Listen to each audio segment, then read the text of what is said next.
Hi, I'm Wubs, and welcome to the chapter review for Five Nights at Freddy's. This is my first ever chapter review. It's kind of crazy to think I haven't done a full chapter review yet, but here we are, and what better chapter to start with than the Five Nights at Freddy's chapter. This is going to be a crazy in-depth guide, and it's probably going to take me a while to make, so please, if you enjoy it, show some support. A like and a comment keeps the dream alive. Thanks for everything y'all do for me, it's more than I deserve. Without further ado, thanks for watching, let's get started.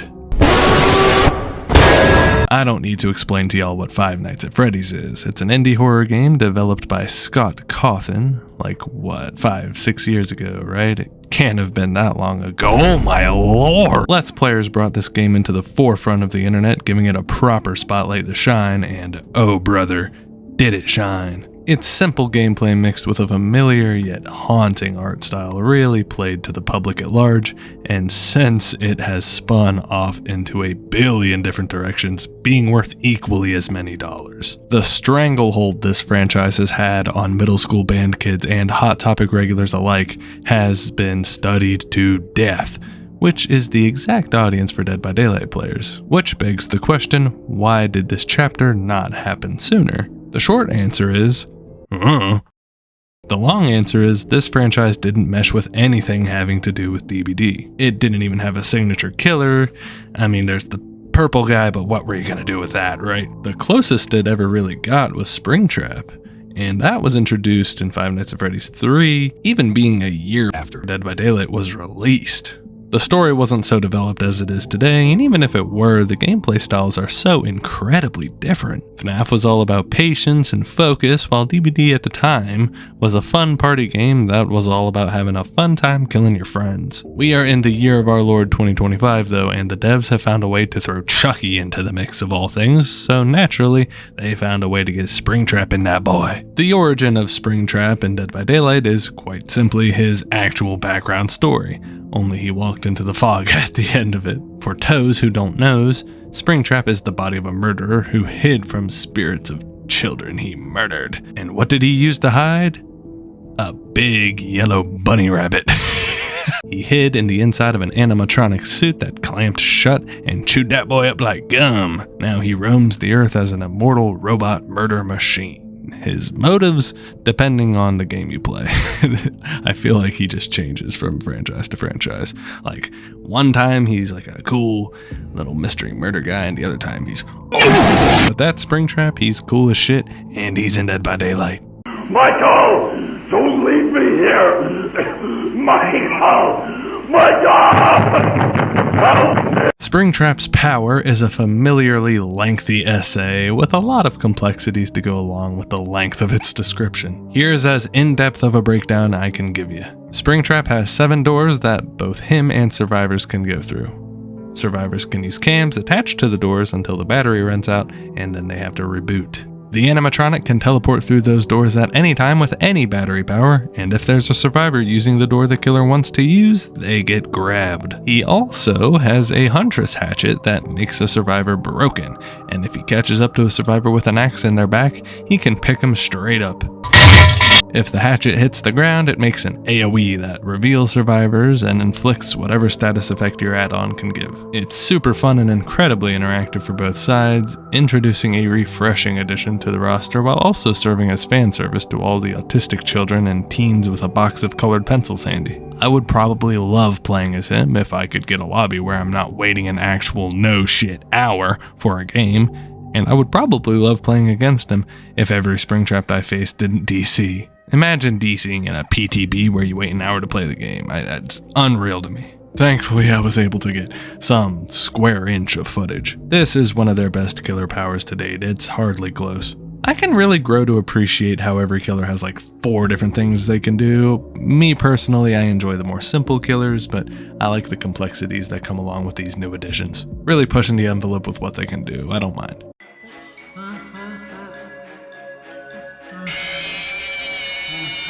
The Springtrap comes with 3 perks. Yeah, that's for toes who knows right there, baby. Help Wanted is a perk that allows you to compromise a generator, meaning when you kick it, it will glow yellow. If that compromised gen gets repaired, your basic attack cooldowns are lowered quite a bit. essentially giving you a temporary save the best for last. A few fun combos with this one. Nowhere to hide, giving you info while you kick. Save the best for last, stacking with it. Tinkerer would serve as a signal that would give Help Wanted a lot of value, as well as just being a fun perk period. If you get the opportunity to use this perk as it's meant to be used, it's a lot of fun. Otherwise, it's just kind of taking up a slot. Phantom Fear is just scene partner, but for the killer, which is super useful. Imagine this on a nurse or a Kaneki. Whatever you pair this with is kind of irrelevant, just because it can go with absolutely anything. A fun idea could be Dark Devotion, forcing your terror radius onto another serve and then getting the scream and the aura read to know if anyone's looking at you. I'm drawing straws finding combos for this one, but I have a feeling high MMR is gonna run this perk for a while, until it gets changed inevitably. Haywire is a perk that should be a base function of the game. Doors will now regress if left with progress. Endgame builds obviously rule with this one, the best combo being Blood Warden, force them to open and trap them in. Remember Me is very good with it too, allowing some extra aid with the gates. Mon-Wed shines too, really laying the smack down on them and forcing time with Haywire. I don't know, if the game comes down to it, this one can be fun. Not much synergy with these three, all of them are relatively their own lane. Realistically, the only one I could really see getting used is maybe Phantom Pain. That's if they don't nerf it into the teetotal shits. I'm not sure. As for Haywire and Help Wanted, I can't foresee those getting much use. We'll see what happens, but I'm not so hopeful for these. The animatronic has 20 add-ons. Go ahead and get your snack. That's okay. No, really, I'll wait. Get your drink, get whatever you're getting. Alright. The commons consist of Rotten Pizza, which increases the Killer Instinct duration revealed from the AoE by 50%. Next is the restaurant menu, allowing you to retrieve your axe 10% faster. The Help Wanted ad shows you where your hatchet will land once you throw it, helpful for a new animatronic player. Lastly, for the commons is a Greasy Paper Plate, increasing the time it takes for a survivor to get the axe out of their back. Decent commons, I'm not mad at those. Onto the uncommons, we have Streamers, making you go through security doors 20% faster. The security guard's badge increases your undetectable length by 50%, I love that one. Ripped Curtain makes it so your axe gives hemorrhage and mangled for 70 seconds on impact. The Party Hat makes the AoE 250% larger, so over double, for 3 seconds, but makes the AoE last half as long. That's a really fun pair. And finally, the Office Phone makes survivors around an axed survivor go oblivious and even broken when they're already injured. These uncommons really switch things up. I love the Streamers and Security Guard badge combo. That's easily going to be my favorite. Next, the rares. Purple Guy Drawing reveals auras of rushed actions for the survivor that's been axed. Freddy's hat makes the axe 100% heavier, meaning you can curve it closer when throwing it straight up. I'm mad excited to see how that one's gonna get used. Foxy's hook makes players in range of the AoE move faster, like Clown's pea smoke. Chica's bib makes survivors in the AoE exhausted. Lastly, Bonnie's guitar strings shows repair progress on gens by aura. Bonnie's guitar strings is gonna be really useful, that's just better surveillance. Otherwise, these are a little more versatile. This is where you would pair Chica's bib with Party Hat. That would be big. Really annoying too. For very rares, there's the Loot Bag. When a survivor is axed, they get incapacitated and exit gates will be blocked. Endo CPU makes pallets and breakable walls in the AoE break 25% faster. I also love this one a lot. Celebrate Poster makes both the killer and the axed survivor 25% faster, so your chase is more fast-paced, or you can split off within 32 meters. And the access panel lets you throw the hatchet through the doors to the linked door displayed on the panel. So if you throw it through 7 and it has the little 5 change to it, it's gonna go through 5. These are so cool, I love these so much. Endo CPU feels like crack. It takes a lot of resource to use, like you are blowing your axe just to break a pallet or something. That would be best paired with Restaurant Menu to get your axe back faster. Finally, the Visceral add-ons. Iridescent Remnant makes windows and upright pallets within 16 meters blocked for 8 seconds. Basically Cruel Limits with an add-on, only way more versatile. The last add-on is the Faz Coin, making your terror radius transfer to your thrown axe for 10 seconds, kinda like Dark Devotion but for your axe. These add-ons are super cool. Add-ons for any killer change how they can be played, but these especially feel like they switch up playstyles so well, especially since Springtrap can do so many different things. Nice references, different forms of utility for different builds, overall a great time and great additions. Yeah, why y'all put cheese on my cheeseburger? I'm sorry, what? Shut your bitch ass. This guy feels unstoppable. He's like if the Onryo and the Huntress had a baby and that baby's middle name was Ghostface. Granted, we're still in the PTB era, so there can be really a lot of evolution from this point, but I felt so powerful as Springtrap. Traversing the map with free undetectability, a hatchet landing into a free grab, finding someone in your doors, it all feels so good, and I can't wait to play this guy and release a ton. A few notes, the hatchet isn't exactly like Huntress. It serves as more of a sentry than it does a weapon, but it can be both depending on your needs. It's very heavy even without Freddy's hat, and its effects can change the entirety of how you play. Another thing to note, his footsteps in chase are super loud, so his undetectable status isn't necessarily a game saver. Try to come from unpredictable angles and maybe travel to weird doors instead of the obvious ones. It's very case by case, but it's a good general rule. Here's what some of my favorite builds for Springtrap look like so far. Starting with a build fun for both sides, essentially meaning no slowdown perks. The first perk is Barbecue and Chili. The awareness is very nice to have paired with the new map-wide mobility. Next is Third Seal, denying auras until they break the totem. To defend a totem, I like Thrill of the Hunt. And lastly, I really like Fire Up, mainly just for immersion reasons. Add-ons for this build are the Security Guard's Badge and Streamers. As mentioned before, I love that combo, just to further speed the process up of getting into the game after I teleport. It's a fun, fast-paced build that shows the best defense is a good offense, just laying a smack down on them. Now for a slowdown build that causes a massive snowball after the first hook. First is Leverage. It plays to just how fast Springtrap can secure a first hook, causing an undeniable slowdown. Next is Scourge, Gift of Pain, further adding some salt into the wounds. Thanatophobia is the real crux of the whole build, putting the pressure on them to heal. Lastly is good old Lethal Pursuer, getting that early down in 2 seconds. Eerie Remnant will make every teleport a problem, and the guitar lets you know everything that's happening. It's like surveillance on steroids. A total problem build, but just like everything else about this killer, it's fun. Of course, normal meta builds work with them, but I'm trying to be a little different here. Let me know what you think of these builds and if I am completely yapping or if I am completely cooking. The animatronic has an insanely versatile toolkit, everything from Phantom Pain to the Sadako level of map-wide pressure, to the teleport mind games, even down to the mini Huntress chase power. All of this is super hard to stop once he gets going, but it's not impossible to stop. There's a few general notes I have for facing this guy. I'll be interested to see how technique evolves on him, but I'm trying to make these tips so universal that no matter what happens to him, these tips are going to be valid. First thing to note, his chase is fairly weak. His axe is very telegraphed, but that doesn't make it a complete joke. It's essentially a worse Death Slinger shot. It even has a slight reload you have to pay attention for. When the axe is thrown, the animatronic will be a little bit faster, so keep this in mind for when you're trying to catch up to a loop. Doors and cameras are massively useful, but also super risky. These can be perfect fast travels across the map for an opportunistic survivor to utilize. Combined with aura perks, these can help you almost more than the killer. When using cameras, however, you have to be aware of where the killer is. Once he's spotted on cams for long enough, his aura will be revealed. However, if he's approaching you, you aren't super able to tell. So it's a big awareness tester when utilizing these cameras. Really, the doors are the star of the show, and the cameras are only really good for solo queue players, but it can be a big deal when you stealth away from a situation and take that door to heaven.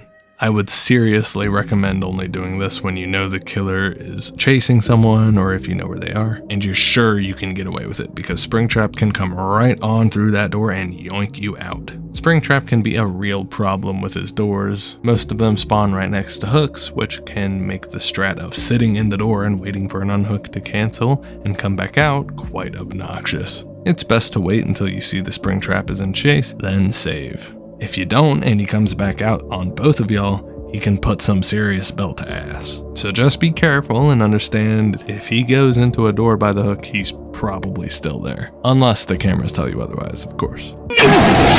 Freddy Fazbear's Pizzeria, while being a goldmine for references to FNAF, is also a super fun map with insane loops that I don't quite foresee lasting past the PTB. The worst offender is the loop on the stage stairs vault that can just lead to the outside loop. It's a crazy good time waster, presuming you're watching for hatchets and making sure your coast is clear to vault. There's also a shack on this map. I'll be honest, I don't know if it needed a shack too, but hey, it's there.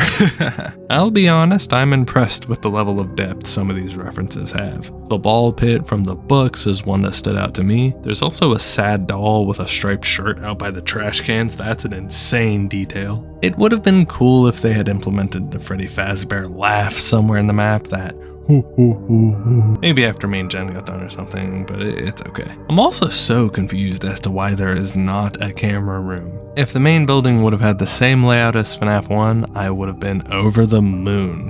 However, I like what we got still. It's a massive refresher to me as an OG player to have a map that's just one floor. There's no verticality to this thing, it's just a God-intended Dead by Daylight map. Simple, fun, and not obnoxiously huge or confusing. I'm just gonna come out and say it. Freddy Fazbear's Pizzeria is the best licensed map in Dead by Daylight. It's not even close. Every other map attributed to a license is so insanely sided to one side or the other. And the Pizzeria proves that all DBD needed to do was go back to their roots. I'll forever be grateful to this map and hope they keep it in rotation forever and ever and ever. And now the part as promised, we are getting to the predictions. Now I do have to nerf myself a little bit. So apparently when I made the basic predictions, some of them were revealed in like the reveal video. I didn't even watch it, I just saw it on like Twitter. So starting with the basics, I predicted no survivor. That would be a point, but that's gonna actually be half a point because that was revealed in that video. I didn't see it, but I'm giving myself half a point for that. Same with the outdoor map thing, that was also revealed in the video. I guess they showed a bunch of pictures. So half a point and half a point, that's 1 point I have so far for those two predictions. I also predicted there'd be 2 floors, that was incorrect. And I predicted a stealth killer. This one's strange. I mean, he teleports and he does have the undetectable. That's a massive part of his kit. And I even got the bonus point for the jump scare noise out of the stealth attack after he comes through the door and grabs you. I mean, I don't know how you can't count that. I mean, I definitely count both of those. So coming out of basic, I have 3 points. I have 1 with those 2.5s and then 2 from the stealth killer and the bonus point. Advanced, I predicted Golden Freddy or Marionette and the Mori. That was wrong. And in turn, the Mori is a little mid. Just saying. I predicted there would be a status effect after being hit with the ability. I get 2 points for that because you get broken on the axe hit. I predicted an aura perk, which is 2 points with phantom pain. And I predicted there would be a pizza add-on, which is 2 points. So that's 6 points coming out of the advanced. The only one I missed was the Mori. Lastly, for the psychic predictions, I predicted the map would be on Withered Isle, which gets me 3 points. I predicted there'd be a camera room in the map, which was wrong. I also predicted the word endless would be in the perk or the power. That was wrong. And I predicted there would be a Dwight skin, which we can't be sure of yet. So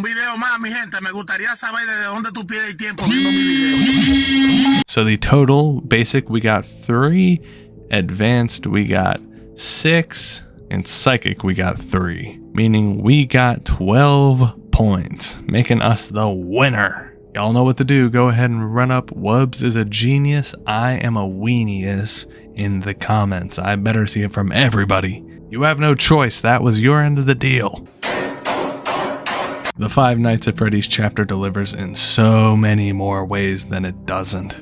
You can tell everyone who had a hand in this chapter put in the effort to make a top tier product for its player base, and I for one am so happy to see the direction things are going in general for DBD. It's looked fuzzy forever on how DBD would end up, if it would die, what would happen to it, and for a while, if we're being honest, it was carried on life support by some big name licenses they were able to turn a profit on. This update was a massive sink or swim moment for behavior. If there was a single stinker on this whole chapter, it would make them all look bad. If FNAF was bad, this game would feel the wrath of Bandcamp veterans everywhere. They heard the pressure, they felt it, and they delivered, and I'm so thankful they delivered. Now we get to enjoy Springtrap and Dead by Daylight with one of the best new maps ever. The killer is fun and balanced. The map feels like I've been teleported back in time. It could use some tweaking, but it's so much fun. The perks exist, and the future is bright. I'm thrilled to say I would give the Five Nights at Freddy's chapter a very solid 4.5 circles out of 5. That's the chapter review. Thank you all so much for watching. I'm going to be so excited when this thing comes out. Maybe some things will change. I'm hoping the map gets edited at least a little bit. Let me know what you think of what I'm saying in the comments. I'm so thankful you guys watched to the end. Seriously, you guys are blessings. I just hope I can deliver, and we're gonna keep delivering. We're going right back to streaming. I had a little vacation last week. I'm trying to fix up my Dead by Daylight. I don't know what type of bug they put into it, but I just can't launch it right now. It's so annoying. Either way, thank y'all so much for stopping by. I'll see you next time. Take care of yourselves. I'm out.